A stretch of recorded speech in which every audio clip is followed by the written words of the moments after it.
Chapter 3. I started in on Winn-Dixie right away, trying to clean him up. First, I gave him a bath. I used the garden hose and some baby shampoo. He stood still for it, but I could tell he didn't like it. He looked insulted, and the whole time he didn't show me his teeth or wag his tail once. After it was all washed and dried, I brushed him good. I used my own hairbrush and worked real hard at all the knots and patches of fur stuck together. He didn't mind being brushed. He wiggled his back like it felt pretty good.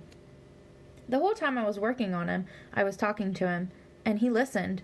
I told him how we were alike. "See," I said, "you don't have any family, and neither do I. I've got the preacher, of course, but I don't have a mama. I mean, I have one, but I don't know where she is. She left when I was 3 years old. I can't hardly remember her, and I bet you don't remember your mama much either. We're almost like orphans."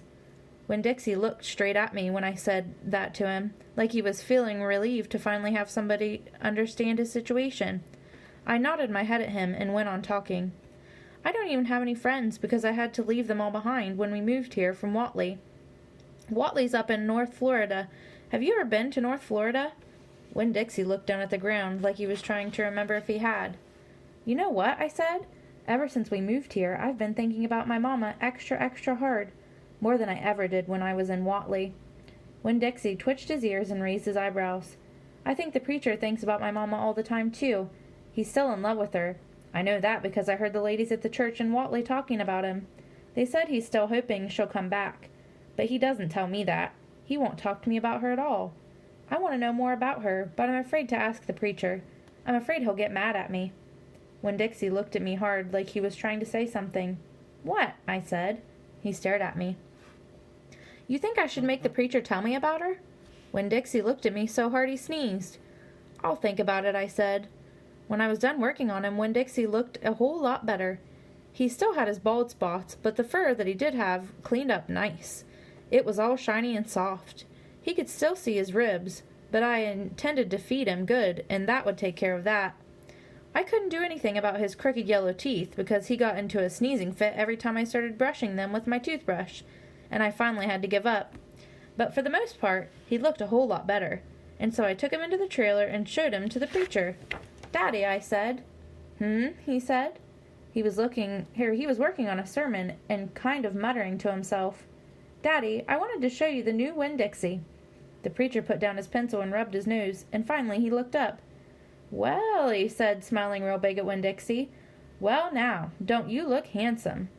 Winn-Dixie smiled back at the preacher. He went over and put his head in the preacher's lap. "He smells nice, too," said the preacher. He rubbed Winn-Dixie's head and looked into his eyes. "Daddy," I said, real quick before I lost all my nerve, "I've been talking to Winn-Dixie." "Is that right?" the preacher said. He scratched Winn-Dixie's head. "I've been talking to him, and we agreed that since I'm 10 years old, you should tell me 10 things about my mama.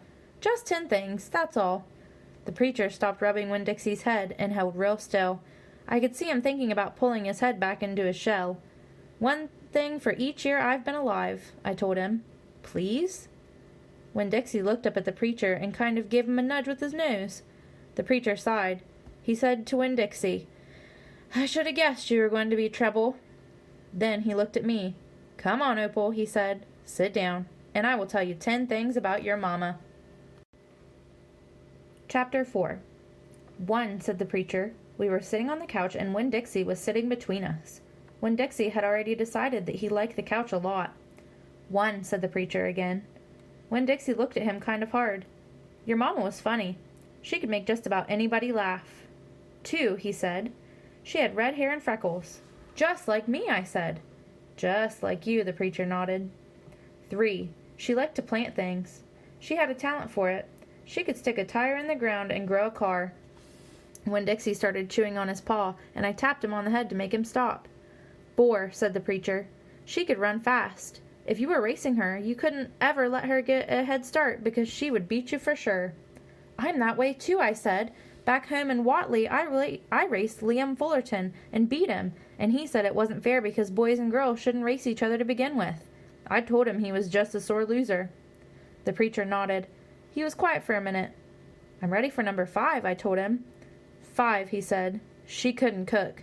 She burned everything, including water. She had a hard time opening a can of beans. She couldn't make head nor tail of a piece of meat." 6. The preacher rubbed his nose and looked up at the ceiling. Winn-Dixie looked up too. Number 6 is that your mama loved a story. She would sit and listen to stories all day long. She loved to be told a story. She especially liked funny ones, stories that made her laugh. The preacher nodded his head like he was agreeing with himself. What's number 7? I asked. Let's see, he said. She knew all the constellations, every planet in the nighttime sky, every last one of them. She could name them and point them out, and she never got tired of looking up at them. Number 8, said the preacher, with his eyes closed, was that she hated being a preacher's wife. She said she just couldn't stand having the ladies at church judge what she was wearing and what she was cooking and how she was singing. She said it made her feel like a bug under a microscope. Winn-Dixie lay down on the couch. He put his nose in the preacher's lap and his tail in mine. 10, said the preacher.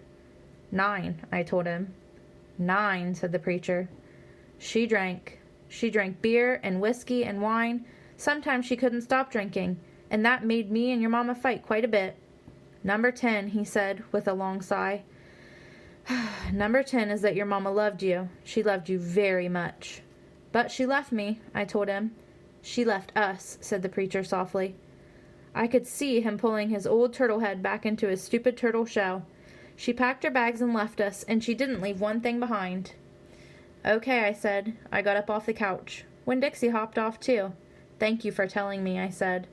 I went back to my room and wrote down all 10 things that the preacher had told me.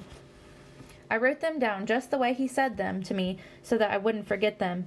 And then I read them out loud to Winn-Dixie until I had them memorized. I wanted to know those 10 things inside and out.